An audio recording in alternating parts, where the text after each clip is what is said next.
Halo guys, kita coba lanjut. Di video sebelumnya kita sempat bahas, kita masukin watchlist dua saham sawit, yaitu ANJT dan DSNG. Kita mau coba bikin perbandingan ya, gitu, antara ANJT dan DSNG. Oke, dari PI. Nah, dari PI ini si ANJT udah lumayan gede banget ya. Jika dibandingkan industrinya aja dia udah kalah gitu ya. Dan kalau di SNG ini masih di bawah 10 dan masih di bawah rata-rata industrinya kayak gitu. Dan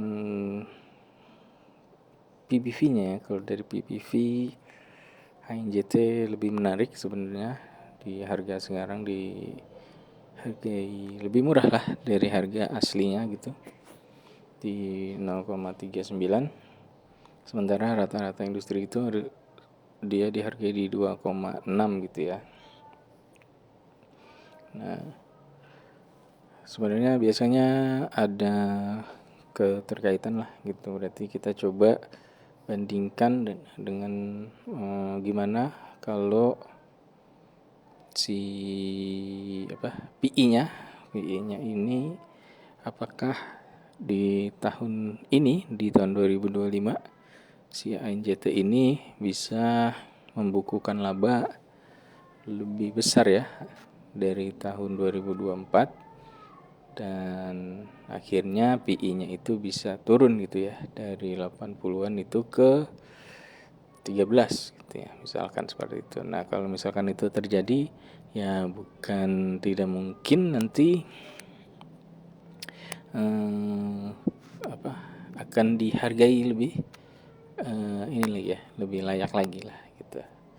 Kemungkinan harganya akan naik seperti itu. Tapi kalau kita bandingkan dengan yang saat ini, berarti DSNG lebih menarik ya, itu dari segi PI gitu ya, karena masih di bawah rata-rata industrinya kayak gitu.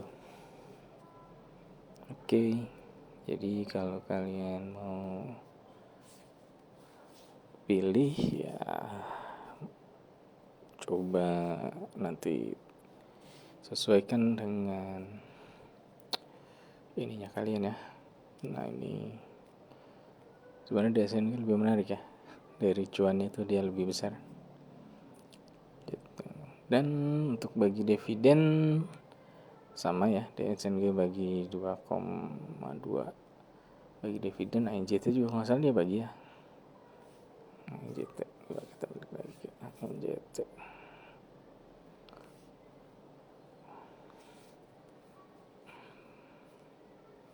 di perbandingan. Oke, kita cek yieldnya, kita bandingkan yield.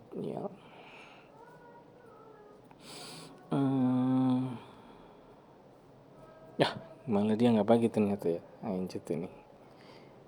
Itu. Oh, terakhir dia di 2023, 2024 dia belum bagi ya. Tapi ya udah habis juga nih. Udah masuk 2025, berarti dia nggak membagikan dividen di tahun 2024 gitu. Oke, memang yieldnya itu rata-rata di 2,2%-an lah ya. Jadi kurang menarik memang kalau untuk yang dividen hunter ya.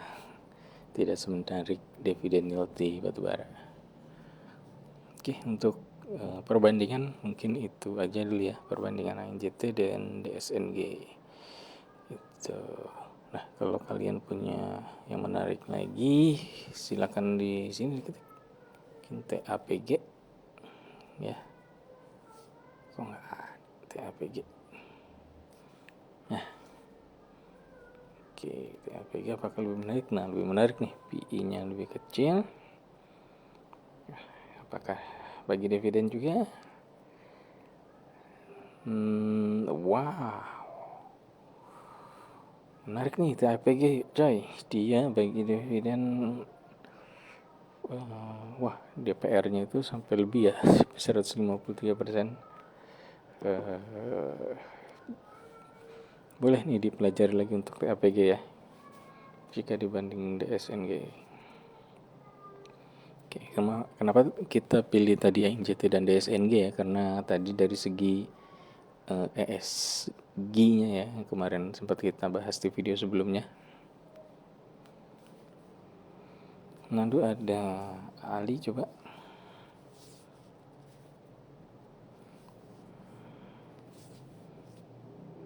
Oke, dari Ali ya tidak lebih baik dari itu ya.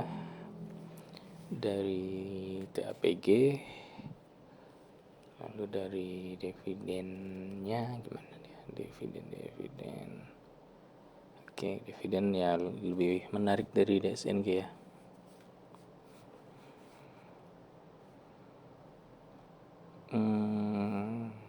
Kemarin apa lagi? LSIP, LSIP, London Sumatera.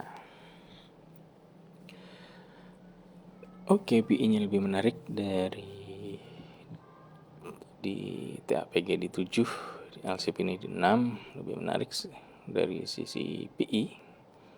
Itu dari PBV juga masih di bawah 1. Bagaimana dengan dividen? Dividen ya so-so ya, sama DSNG lah. Gitu. Kalau dari segi dividen sepertinya belum ada yang mengalahkan TAPG. Oke, satu lagi ya. Smart. Bagaimana dengan Smart? Oke, dia sama TAPG mirip lah di PI 7. Bagaimana dengan dividen? Ya nggak lebih baik dari TAPG, tapi lebih baik dari LSIP tadi ya.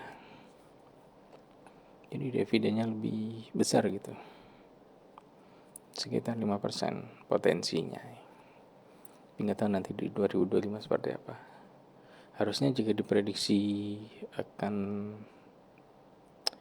lebih baik, berarti harusnya juga ya cuannya juga lebih baik dari tahun 2024. Dan kalau lebih baik dari tahun 2024, harusnya dividennya juga bisa lebih baik gitu harapannya. Oke, kita bandingin itu aja dulu. Sebenarnya banyak lagi ya. Ada 25 saham sawit. Nah, kalian bisa banding-bandingkan sendiri. Gitu. Ini kita bandingkan dari 6 saham sawit yang sempat kita bahas di video sebelumnya gitu. Yang kita cari ESG skornya ya. Itu dari yang kita cari itu kan yang muncul itu LSIP, DSNG sama AALI. Nah, kalau SIP, Smart dan TAPG itu sebenarnya ada tapi enggak, si AI kita Gemini enggak bisa menemukan datanya gitu. Oke, cukup sekian untuk perbandingan saham-saham sawit dari sisi apa tadi, PE dan dividend yieldnya ya. Thank you.